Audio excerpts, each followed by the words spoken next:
बाबा साहब एक को ढूंढ रहे थे, कितने खड़े हो गए।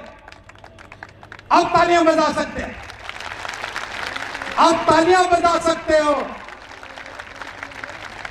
जब बिट्टू खड़ा हो गया है बाबा साहब के सपनों को साकार करने के लिए, तो समझो कि पहली फतह है आपकी। आगरा का यह धम्म कारवां इतिहास में दर्ज होगा कि आया था। मैं उस तंबू का अकेला बंबू हूं, मेरा स्वास्थ्य गिरता जा रहा है। मुझे सोच करके लगता है कि जिस दिन मैं दुनिया से चला जाऊंगा तो इस तंबू का क्या होगा। मैं उस एक नौजवान को नहीं ढूंढ पा रहा हूं जो इस तंबू का बब्बू बन सके।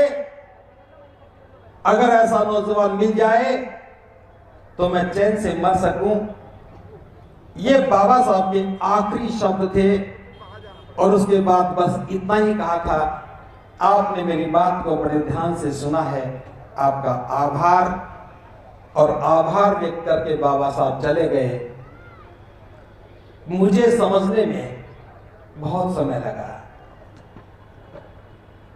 पहले बस इतना समझ में आया था कि बाबा साहब ने कहा कि मैं इस कारवां को यहां तक लेके आया हूं, हो सके तो आगे बढ़ाना वरना पीछे मत जाने देना। और हमने पलवल में कारवां शुरू कर दिया। फिर पता लगा कि बाबा साहब ने यह भी कहा था कि मुझे मेरे समाज के पढ़े लिखे लोगों ने धोखा दिया। मेरे प्रयासों से पेटू क्लर्क पैदा हो गया जो अपना पेट तो भरता है लेकिन समाज को भूल गया है। और ये बात जब बाबा साहब कह रहे थे तो उनकी आंखों से आंसू गिरे। मैंने उन आंखों के आंसुओं को गिरते हुए नहीं देखा, लेकिन आज हर रोज देखता हूं कि आंसू गिर रहे हैं।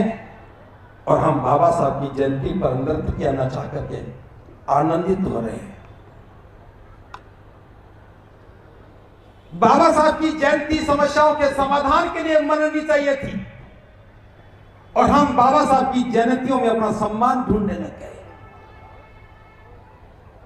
जो बाबा साहब की जयंती समस्याओं के समाधान के लिए थी उसमें हम अपना सम्मान ढूंढ रहे हैं। जो आंदोलन पहचान के लिए बनना चाहिए था हम परेशानियां बताने में बीत गए, लग गए। हमें विचारधारा स्थापित करनी थी, हम भवन निर्माणों में लग गए। हमें समाज को संगठित करना था और संगठन बनाने में लग गए। हमें जाति तोड़नी थी, हम जाति का महिमा मंडन करने लग गए।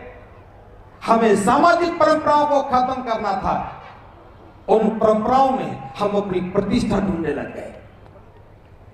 आगरा जितना तेज गति से आगे बढ़ता है उतना ही तेज गति से मिशन से दूर भी जाता है। बाबा साहब ने कहा था, इसी आगरा में कहा कि मैं अपने नौजवानों को कहना चाहता हूं, शिक्षा लेने के बाद क्लर्की करने की बजाय, छोटी मोटी नौकरी करने की बजाय अपने गांव की ओर जाना और अपने गरीब और निर्हीन समाज की लोगों की सेवा करना ताकि अज्ञानता से उत्पन्न होने वाले अन्याय और शोषण को रोका जा सके। हमें सेवा इसलिए करनी थी कि हम समाज में जो शोषण और अन्याय हो रहा है अज्ञानता के कारण है, उसको रोक सकें। हमें अज्ञानता को खत्म करना था ताकि शोषण रुक जाता, जुल्म रुक जाते, अन्याय रुक जाते। लेकिन हमने अज्ञानता बस उन परंपराओं को इतना बोझिल बना दिया कि शोषण भी बढ़ गया और अन्याय भी बढ़ गया।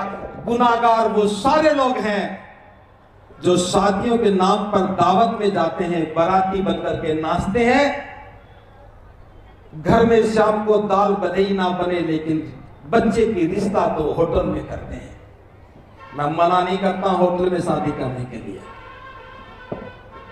लेकिन आप जिनको बुलाते हो वो भी देखते हैं। आपकी हैसियत हो सकती है कि होटल में शादी करने की, लेकिन जिसके आपके निमंत्रण पर जो आया है उसके सामने चुनौती खड़ी हो जाती है कि मैं भी अपने बच्चे की शादी कैसे करूंगा, रिश्ता होटल में कैसे करूंगा।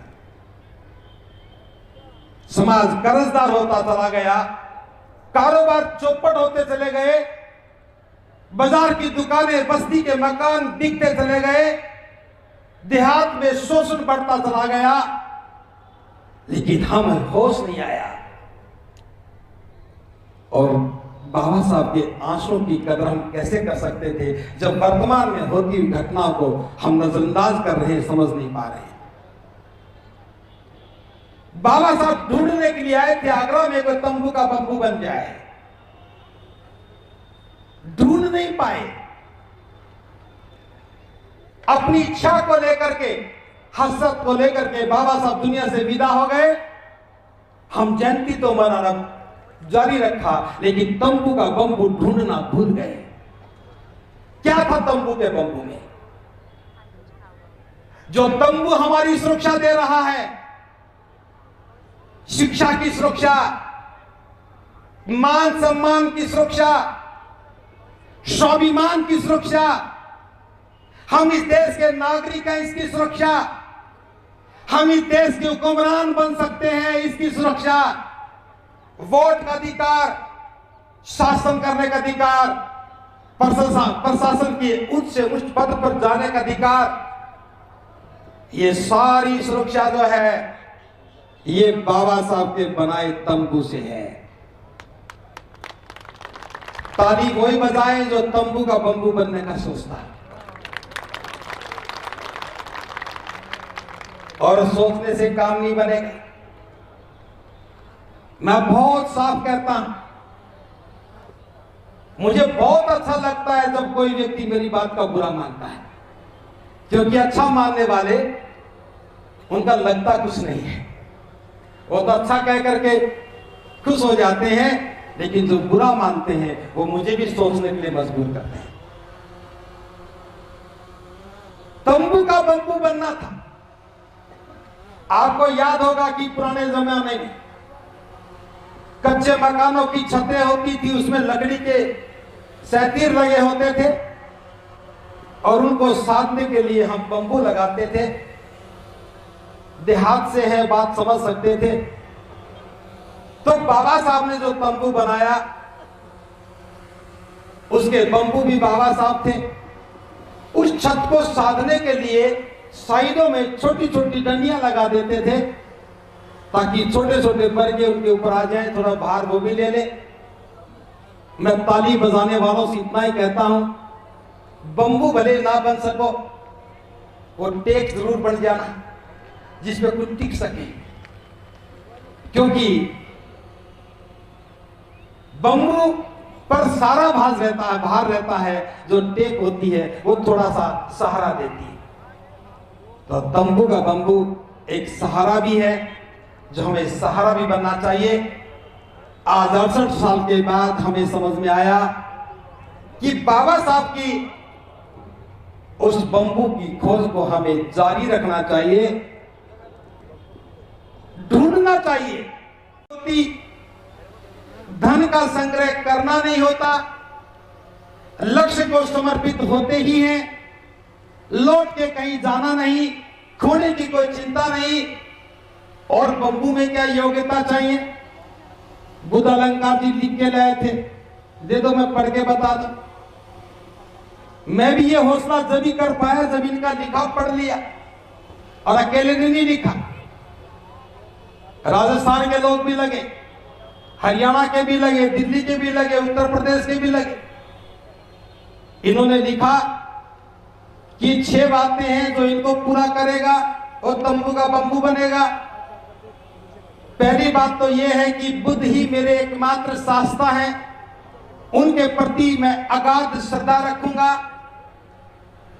मैं विश्वास दिलाता हूं कि जब से मैं बुद्ध का अनुयायी बना हूं, बुद्ध ही मेरे शास्ता हैं, इसके अलावा मेरे कोई और शास्ता नहीं है। मैं धर्म की व्यवस्था निर्माण के लक्ष्य के लिए समर्पित रहूंगा।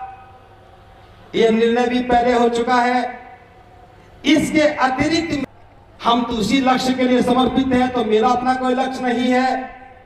मैं कभी भी अपने नाम कोई संपत्ति और धन संग्रह नहीं करूंगा।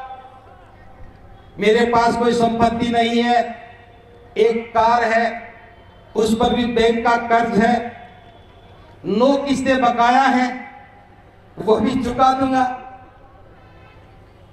और धमभूमि वाले संभाल लेना उस कार को भी। इसके अलावा कोई मेरे पास संपत्ति नहीं। मैं परिवार, सगे संबंधी और पद प्रतिष्ठा से विरक्त रहूंगा। अब भी मेरे पास कोई पद नहीं है, कोई प्रतिष्ठा नहीं है, और भविष्य में भी मैं कोई पद प्रतिष्ठा नहीं लूंगा। मैं नेतृत्व के प्रति अटूट विश्वास रखूंगा। जो भी इस लक्ष्य के लिए काम कर रहा है, उसके प्रति, जिसने हमारे लिए लक्ष्य निर्धारित किया, उसके प्रति मेरा अटूट विश्वास है। बाबा साहब हमारे मार्गदर्शक हैं, उन पर अटूट विश्वास है, तो मैं इस काम को पूरा कर सकता हूं, ऐसा मैंने सोचा और मैंने ये निर्णय लिया। बस एक बात आपसे और चाहता हूं, इस काम को करने के लिए मुझे किसी भी सहारे की आवश्यकता नहीं है। बस एक बात चाहता हूं कि शादी का निमंत्रण और दावत का आमंत्रण मत दिया करो, क्योंकि जब शादी में बुलाते हो और दावत खिलाते हो तो ना तो हम भिक्षु रहते हैं और ना भिक्षु का स्वभाव रहता है। हो सकता है कि मेरी इस बात से भिक्षु संघ को थोड़ा बुरा लगे, लेकिन मैं भी चाहता हूं अगर भिक्षु संघ मेरी बात का अनुमोदन करे, कोई कंडीशन नहीं है। विवाह शादी संस्कार भिक्षुओं से नहीं करवाना चाहिए, तथागत का आदेश है। भिक्षुओं को धर्म के लिए बुलाओ, देशना के लिए बुलाओ। भिक्षु का काम प्रचारक का होना चाहिए। तो मैं अपने आप को आह्वान करता हूं कि मैं किसी की शादी में दावत खाने में नहीं आ सकूंगा। मुझसे उम्मीद भी मत करना, और मेरे से ही नहीं, धमभूमि के किसी भी भिक्षु को मत बुलाना, क्योंकि सारे के सारे संकल्पित हैं। तो ये शुरुआत है। 68 वर्ष के बाद बाबा साहब जिसे ढूंढ रहे थे, उस ढूंढ में कम से कम ये कह सकते हैं कि हम भले ही पूरे तंबू का भार ना उठा सके, लेकिन उस तंबू में जो धम है, उस धम का भार तो उठाने का हम सामर्थ्य रखते हैं, और हमें होना ही चाहिए। मैं कामना करता हूं कि मैं इस संकल्प को पूरा कर सकूं, लेकिन साथ में ये भी चाहता हूं, ये कोई मेरे अकेले का काम नहीं है। बाबा साहब का बनाया तंबू बहुत विशाल है। वो बाबा साहब ही थे तो तंबू बन सकते थे। हजारों बंबुओं की आवश्यकता है। हजारों बंबुओं के लिए भी इन्होंने ये मापदंड तय किए। ये दूसरे मापदंड हैं जो ग्रस्त हैं, जिनके परिवार हैं, उनके लिए इन्होंने 5 मापदंड तय किए हैं। पहला मापदंड है कि मैं बुद्ध धर्म और संघ की शरण ग्रहण करता हूं। जो भी बाबा साहब के तंबू का बंबू बनेगा, उसे बुद्ध धर्म और संघ की शरण ग्रहण करनी होगी। दूसरा, मैं सच्चा और अच्छा बौद्ध बनूंगा। ऐसा नहीं कि बौद्ध तो बन गए, जाति को बना के रखो, परंपराओं को तोड़ो नहीं, मरने के बाद अस्थियां लेकर के कहीं जाने लगो। और आगरा में तो खास तौर से ऐसा होता है, उठावनी में भिक्षु बुलाते हैं और अस्थियां लेकर के फिर कहीं गंगा में जाते हैं। दोहरा आचरण नहीं, सच्चा अच्छा बौद्ध बनना है। तीसरा है कि मैं धम्म की व्यवस्था निर्माण के लक्ष्य के लिए आजीवन समर्पित रहूंगा। व्यवस्था निर्माण के लिए समर्पण होना चाहिए। चौथा है कि मैं अपनी आय का 20वां भाग, यानी कि 5% धार्मिक व्यवस्था निर्माण के लिए नियमित रूप से दान करूंगा।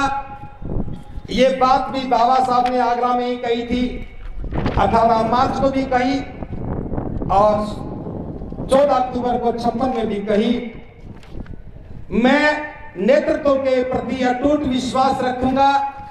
जो भी इस आंदोलन का नेतृत्व कर रहा है उसके प्रति विश्वास भी होना चाहिए। ये 5 ग्रस्त लोगों के लिए है और ये पांचों की पांचों बातें बाबा साहब के 18 मार्च के भाषण में से ली गई है। इसमें कुछ भी उनका अपना नहीं है। तो आज इन दोनों बातों पर यहां जितने भी उपासक उपासिकाएं बैठी हैं, मैं सिर्फ इतना कहना चाहता हूं, ये धम्म कारवां उत्सव नहीं है, ये धम्म कारवां परंपरा नहीं है, ये धम्म कारवां आयोजन नहीं है। ये बाबा साहब के द्वारा जो लक्ष्य निर्धारित किए थे उनको प्राप्त करने का एक माध्यम है, उस विचार को समझने का एक माध्यम है, उस विचार को जन जन तक पहुंचाने का माध्यम है। क्योंकि पूरे देश की भागीदारी इस धम्म कारवां के रूप में आगरा में होती है। और इस बार मैं बहुत ही प्रसन्नता के साथ ये बात कह रहा हूं, पहली बार आगरा के हजारों नौजवानों को मैं इस कारवां में भागीदार के रूप में देख रहा हूं। पहली बार आगरा का नौजवान अपनी पूरी भागीदारी के साथ आया है। जो लोग पहले से सक्रिय थे, काम कर रहे थे, वो आज भी कर रहे हैं। सब लोगों ने मिलकर के इतना बड़ा आयोजन सफल किया। इस बार मैंने कोई काम नहीं किया। इस बार मैं सबसे आराम से रहा हूं। आगरा की किसी बस्ती में मैं मीटिंग के लिए नहीं गया। मैंने किसी को आमंत्रण भी नहीं दिया। मेरे साथ मेरे 4 सिपाही थे, 3 भिक्षु 1 भिक्षुणी, जो आगरा में डटे हुए थे। बस वही दिन रात काम कर रहे थे। उनकी वजह से आप लोगों तक बात पहुंची, तो मैं उनका भी बहुत बहुत साधुवाद ज्ञापित करता हूं कि उनके अथक प्रयासों से और जो आगरा का विशेष रूप से जो नौजवान बाहर निकल के आया है और जो बुद्धिजीवी साथ खड़ा हुआ है, इस कारवां को इतना आसान बना दिया कि हम बिना तनाव के इस काम को कर पा रहे हैं। खास तौर से व्यापार मंडल के लोग, जूता मंडी समिति के लोग, जो पूरा परिसर साफ सुथरा करके कई सौ लोगों के रहने की व्यवस्था कर रहे हैं। खटाना के लोग, जगदीशपुरा के लोग, ग्यासपुरा के लोग, इंदिरा कॉलोनी के लोग और खास तौर से धनौली के लोग, नरीपुरा के लोग, इन सब ने मिलकर के हजारों लोगों के सोने की, रहने की व्यवस्था की। और मुझे इस बात बड़ा सुकून मिला कि बिना ज्यादा प्रयास किए आगरा ने इस सारी जिम्मेदारी को अपने कंधे पर लिया। और आप जो खाना देख रहे हैं, जो बना है, दाल और चावल को छोड़ करके, दाल और चावल अलीगढ़ की ओर से है, बाकी सारा का सारा खाने का प्रबंध आगरा की ओर से है। कुछ लोगों ने पैसा ला करके दिया है, वो टेंट के लिए है। कुछ पैसा बचा होगा तो वो जो प्रचार सामग्री के लिए है। बस मुझे इतना पता है, ये कारवां ना तो कभी शुरू होता है और ना कभी रुकता है, बस ये चलता रहता है। और चलने का नाम ही कारवां है, इसीलिए हम चलते रहते हैं। आपका सहयोग बना रहे, बस इतनी कामना करता हूं। अगली बार इससे ज्यादा आना है। एक बात जो मुझे और कहनी थी, ये कारवां का आगाज अब आगरा तक सीमित नहीं रहना है। बाबा साहब जो तंबू का बंबू ढूंढ रहे थे, उस तंबू के बंबू की अगली कड़ी है कि अच्छा बौद्ध बनना चाहिए। इसलिए हमने देश के तमाम बौद्धों को इकट्ठा करने की योजना बनाई और 16 जून के दिन राजस्थान प्रदेश की राजधानी जयपुर में हम सब मिलकर के बौद्ध समाज के निर्माण की घोषणा करेंगे। अभी तक तो जातियों के समाज बने हैं, सभी अपनी अपनी जाति को समाज मान रहे हैं, बौद्ध भी बन गए, जाति भी बचाए हुए हैं। 16 जून 2024 बाबा साहब के अनुयायियों के लिए आखिरी दिन है। उसके बाद उनके जीवन में जाति का नाम नहीं होगा। वो जब भी कहेंगे बौद्ध समाज कहेंगे, और हम ये घोषणा करेंगे 16 जून को भारत में जैसा बाबा साहब चाहते थे वैसा बौद्ध समाज बनेगा। और जयपुर में, आगरा जयपुर के लोगों के द्वारा, पूरे देश के बौद्ध प्रतिनिधियों के द्वारा, इस विशाल गरिमामयी भिक्षु संघ के द्वारा उसकी घोषणा की जाएगी। तो मैं आमंत्रण दे रहा हूं राजस्थान के लोगों की ओर से, धम्मभूमि की ओर से, आप सभी के सभी लोग आज से ही तैयारी करो। सफेद सफारी सिलवाओ या जैसा पहना चाहो वैसे सफेद कपड़े पहनो। और जयपुर के कार्यक्रम में कम से कम 2 लाख लोग आने चाहिए। मैं कोशिश तो 5 लाख कहने की कर रहा था, फिर कभी ऐसा लगा कि गर्मी बहुत ज्यादा है और लोग बहानेबाज भी बहुत हैं। कहेंगे जी गर्मी बहुत ज्यादा थी, जैसे घर में तो गर्मी नहीं है। गर्मी तो सब जगह है, इसलिए बहानेबाजियों की ज्यादा संख्या होने के कारण मैं थोड़ा सा संकोच कर गया। लेकिन 2 लाख लोग तो हैं जो बहानेबाज नहीं है, उसमें आप भी हैं। तो गर्मी में अगर गर्मी नहीं लगेगी तो क्या सर्दी में लगेगी? एक बार पलौल में एक कार्यक्रम था, दिसंबर का महीना, बहुत ज्यादा कोहरा पड़ रहा था, कमरे में भी कोहरा था, दरवाजे नहीं थे, खिड़की नहीं थी, लोग दुखी हो रहे थे। तो मैंने कहा दुखी क्यों हो रहे हो? लोग सर्दी में शिमला जाते हैं ठंड देखने के लिए, और हम बिना शिमला गए जहां ठंड देख रहे हैं। मान लो कि शिमला में बैठे, किसी को ठंड नहीं लगी, ऊपर से पानी बरस रहा था, चू रहा था, और टेंट में सो रहे थे। तो गर्मी का दिन है, इसलिए विशेष है। राजस्थान में जाएं, गर्मी का अनुभव ना करें तो काम अधूरा लगेगा। इसलिए 16 जून को हम सूर्य को भी चुनौती देंगे, क्योंकि बाबा साहब द सिंबल ऑफ नॉलेज है, ज्ञान के प्रतीक है। ज्ञान के प्रतीक के सामने सूर्य की गर्मी का कोई अस्तित्व नहीं। तो बिना बहाना बनाए जयपुर में जाना है और बौद्ध समाज की घोषणा में शामिल होना है। और उस दिन वो महापर्व होगा। आप अपनी जाति और जाति की मानसिकता को परित्याग करके आएंगे और अपने बच्चों की शादी भी, विवाह भी बौद्धों में ही करेंगे। तो अगर सहमत है तो मेरी बात का अनुमोदन करें हाथ ऊपर करके। और जब तक सारी फोटो ना खींचने, हाथ ऊपर रखना। एक कैमरा वाले घुमा लो भाई एक बार, फिर कभी कहोगे देखो झूठ बोल रहे हैं। भिक्षु भी अगर सहमत हो तो जाति छोड़ने के लिए नहीं छोड़ रहे, नहीं छोड़ रहे, छोड़ रहे। बहुत बहुत साधुवाद, भिक्षु भी तैयार है, धन्यवाद। दूसरी बात, बौद्ध समाज होगा तो यह भी प्रश्न पैदा होता है कि बौद्ध क्या करें क्या ना करें। 1956 में बाबा साहब ने दीक्षा दी और आज भी सारे संगठन दीक्षा ही दे रहे हैं। दीक्षा के बाद शिक्षा भी होनी चाहिए थी, दीक्षा भूमि के बाद धम्म भूमि भी होनी चाहिए थी, क्योंकि दीक्षा के बाद धम्म होना ही चाहिए, और धम्म होगा तो संघ भी होगा। वह दीक्षा दीक्षा है, ना तो धम्म ना संघ।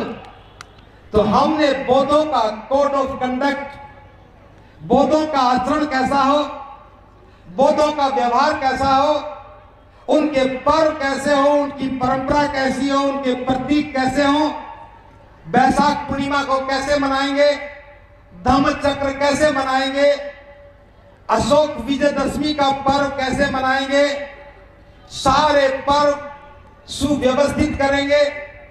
प्रत्येक पूर्णिमा को क्या करना है उपोषित कैसे करना है, अपनी जो गलतियों के लिए क्षमा याचना कैसे करनी है, जो हम कमाते हैं उसका 20वां भाग दान कैसे देना है, पारमिताओं का अभ्यास कैसे करना है, शील का आचरण कैसे करना है, मध्य मार्ग पर कैसे चलना है, उस सब का एक नाम है बोधों का घोषणा पत्र, जिसे मैनिफेस्टो।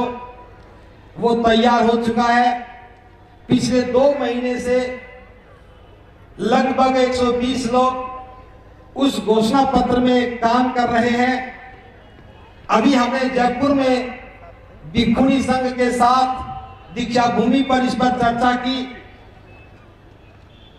हम अभी लखनऊ में भी चर्चा करके आए। हर प्रदेश की राजधानी में जाकर के चर्चा करेंगे। आप में से जो भी उपासक उपासिका इस काम में अपनी भागीदारी देना चाहे, विचार देना चाहे, कोई भिक्षु भी अपनी राय देना चाहे, तो सभी को आमंत्रण है। अभी हमारे पास 16 जून तक का समय है। हम मई के महीने में बुद्ध पूर्णिमा तक ये सारी तैयारी करेंगे और बुद्ध पूर्णिमा के बाद दिल्ली में एक बड़ा कार्यक्रम करेंगे। उस कार्यक्रम में उस घोषणा पत्र की एक एक बात को आपके सामने रखेंगे। जब सबकी सहमति हो जाएगी तो उसे पास करेंगे और जिस पर सहमति नहीं होगी तो उस पर चर्चा करेंगे।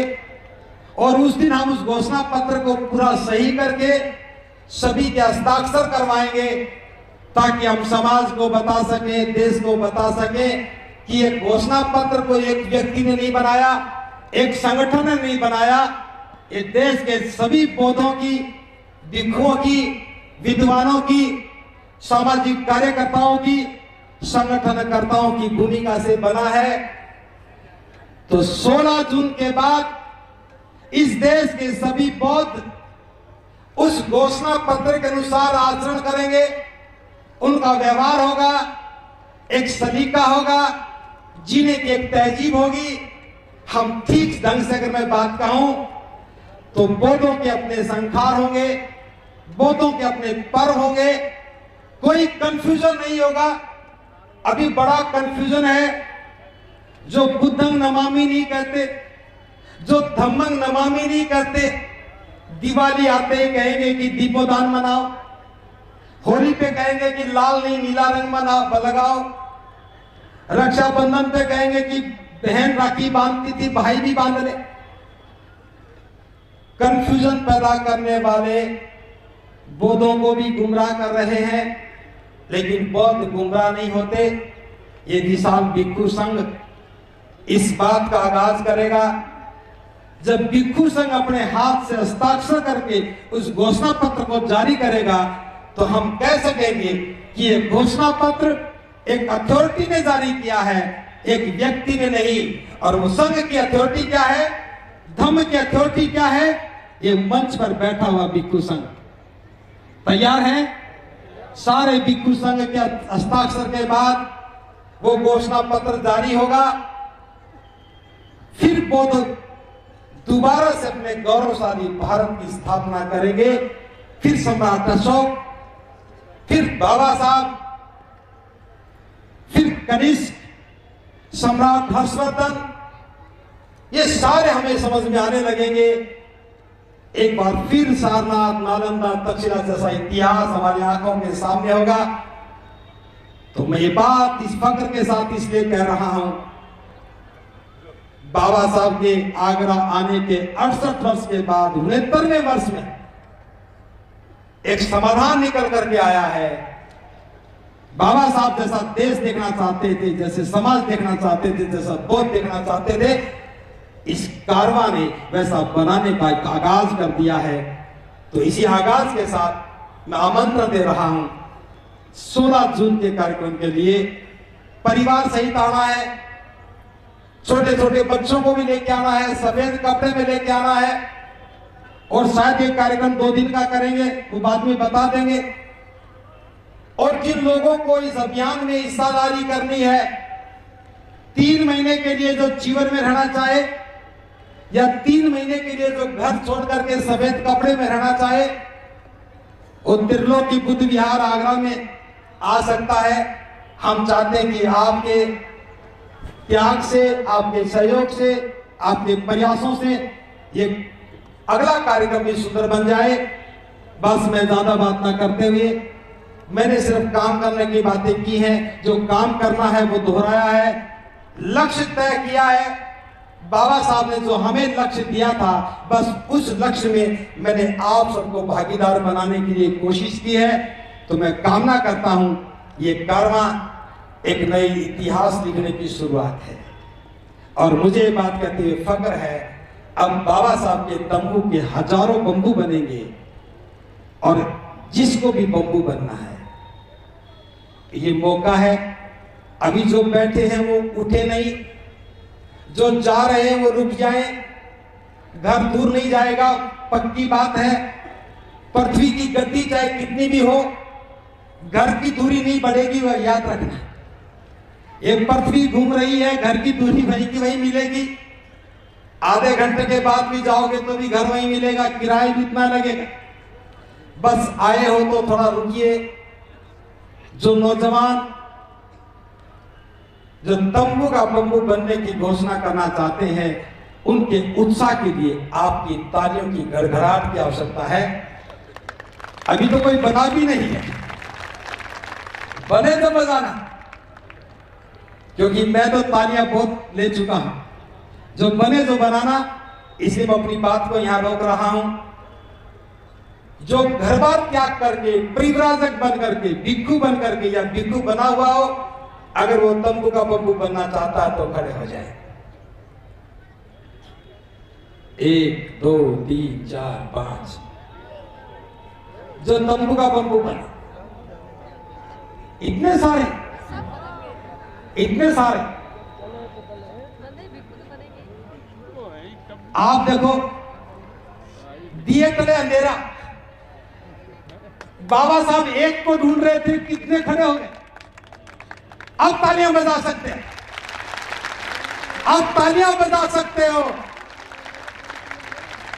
जब भिक्षु खड़ा हो गया है बाबा साहब के स्वप्न को साकार करने के लिए, तो समझो कि पहली फतह है आपकी।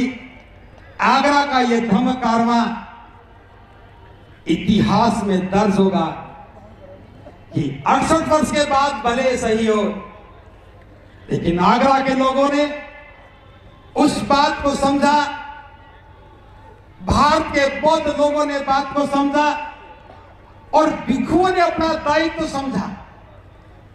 आज भिक्षु संघ नेतृत्व के लिए तैयार हो गया। इस भिक्षु संघ के नेतृत्व के लिए, इस भिक्षु संघ के लिए मैं भी शरणागत हूं।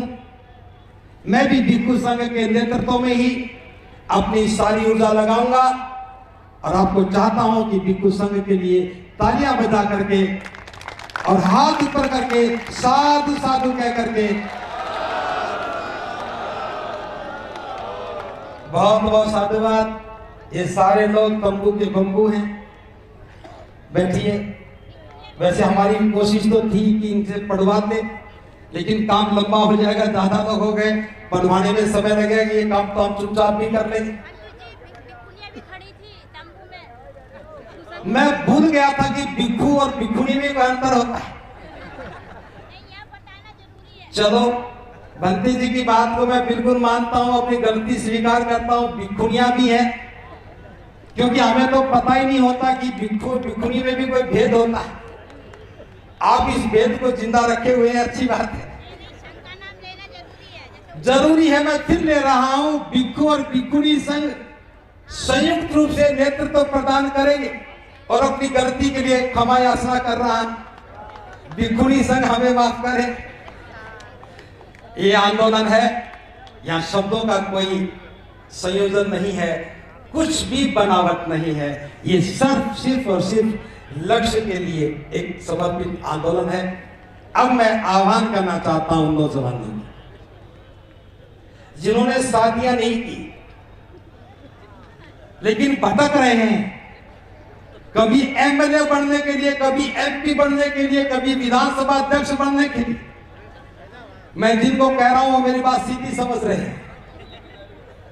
मैं बिना नाम के कह रहा हूं और वो अपना नाम ढूंढ रहे हैं। बहुत हो गया, अगला मसीहा कब आएगा पता नहीं, और हम तो भरोसा भी नहीं करते। इतना पक्का पता है कि 20 साल में तो कोई मसीहा आने वाला नहीं, और इससे ज्यादा हमारी उम्र नहीं। तो हम तो ये काम अपनी उम्र में ही शामिल करना चाहते हैं। बहुत समय हो गया, अब परिणाम आना ही चाहिए। कोई बहाना नहीं, बस एक सार्थक प्रयास चाहिए। आज आंदोलन को समर्थक नहीं बल्कि नेतृत्व करता चाहिए, आयोजन नहीं बल्कि जीवन का प्रयोजन चाहिए। अब हम एक और मसीहा का इंतजार नहीं करेंगे, हम बाबा साहब को ही अंतिम मसीहा मान करके, आगे जब कोई आएंगे तो बाद में देखी जाएगी। बाबा साहब ही इस समय तक अंतिम मसीहा है हमारे, बस उनके विचार को ही अपना आधार मान करके काम करेंगे। जो नौजवान घर त्याग करके, भले भिक्षु ना बने, परिव्राजक बन करके इस आंदोलन में तंबू का बंबू बनना चाहते हैं, आ सकते हैं। कोई है? एक खड़े हो जाओ, तालियां बजाओ अंकु के लिए। ऊपर आ जाओ, ऊपर आ जाओ। ये अंकु बौद्ध हैं, बौद्ध गया की रहने वाली हैं, एमए पास हैं। ये बौद्ध गया से चल करके तंबू का बंबू बनने के लिए आगरा में आई हैं। अंकु के लिए ताली बजाएं। ये योगेश हैं, हरियाणा के नांगल सिरोही से हैं। ठीक नाम बोला ना मैंने? बिल्कुल। आइए आ जाओ, इनके कैमरे फोटो ठीक से खींच लेना, ढूंढने ना पड़े फिर बाद में। आइए, बहुत बहुत साधुवाद। एक और नौजवान आए हैं, इनके लिए ताली बजाइए। और मैं ये बहुत विश्वास के साथ कह रहा हूं कि एक व्यक्ति और है जो बन सकता लेकिन बनेगा नहीं, आगरा का ही है। और कोई आना चाहता है? मध्य प्रदेश के भी थे तंबू के बंबू बनने वाले, लेकिन गुना भाग कर रहे होंगे। आ जाओ, देर ना कर, आगे आ जाओ। एक और आ गए। बहुत बहुत साधुवाद, तालियां बजाओ नौजवान के लिए। ये भी तंबू का बंबू बनने के लिए आ गए। और कहां गए भी? ग्वालियर के, भिंड के, मुरैना के, बीना के। एक और नौजवान आ गए तंबू का बंबू बनने के लिए। ये फरीदाबाद हरियाणा से। आप कहां से? दिल्ली से भी आ गए हैं। छतरपुर एमपी से, मध्य प्रदेश से भी आए।